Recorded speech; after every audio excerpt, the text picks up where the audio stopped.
තමන්ට අවනත ජාතියක් බිහි කරන්න මේ වන ජියෝපොලිටිකල් ව්‍යාපෘතිය කියලා මේ හැමදාම ගහන බයිලට මේ අවනත ජාතියක් බිහි කරගන්න එක නෙමෙයි අතරම විචාරශීලී දරුවෙක් විනාඩි කමාර විචාරශීලී දරුවෙක් බිහි කරගන්න එක තමයි මේකේ මේ සිස්ටම් එකේ අරමුණ මේ සිස්ටම් එකේ විදිය බලන්න මේ සිස්ටම් එකේ තියෙන විචාරශීලී දරුවෙක් බිහි කර හිතන්න පුරුදු කරන එක පොත කටපාඩම් කරනවා වෙනකොට හිතන්න පුරුදු කරන එක දැන් උදාහරණ මම දැන් මේ ප්‍රවෘත්තියක් දැක්ක ෆෝන් එක බලද්දි අදත් අර දේශපාලනය කරන ස්වාමීන් වහන්සේ කෙනෙක් භික්ෂුන් වහන්සේ කෙනෙක් මේ ආందోලනයට ලක් වෙච්ච කෙනෙක් ගිහිල්ලා කියනවා මද සත්කම් වෙන. ඒ කියන්නේ මොකද්ද මද සත්කම්? පසුගිය අවුරුදු 10 බැලුවාම මව්වරු 8,77,000ක් මද කරලා කියලා අද කරනවා. ඉතින් මෙන්න මෙහෙම විකාර කියන්නේ නැති પરම්පරාවක් නෙවෙයි බිහි කරන්න ඕන.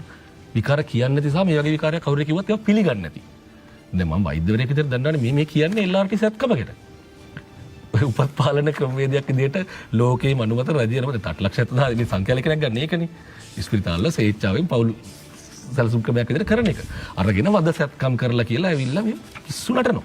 ඒතකොට ඔක පිළිගන්න මිනිස්සුත් ඉන්නවා. ඒතකොට ඒක පිළිගන්න මිනිස්සු හැදෙන්නේ නැති වෙන්න තමයි ඒ කියන්නේ මේ තව જાතියක් මෙහෙම කරනවා කියන මේ වගේ කතා පිළිගන්න නැති වෙන්න.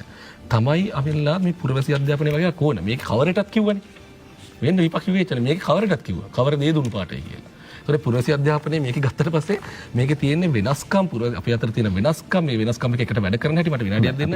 ඒක කොහොමද කරන්නේ කියලා. ඊට පස්සේ සෞඛ්‍ය ශාරීරික අධ්‍යාපනය කියලා විෂයක් තියෙනවා.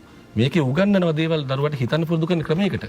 මේ දෙක ඉගෙන ගත්තට පස්සේ තමයි වගේ වඳසත්කම් වගේ බයිලා අහන්න නැති પરම්පරාවක් බිහි වෙන්නේ. ඒ වයින් දේශපාලනය කරන්න බැරි වෙන්නේ.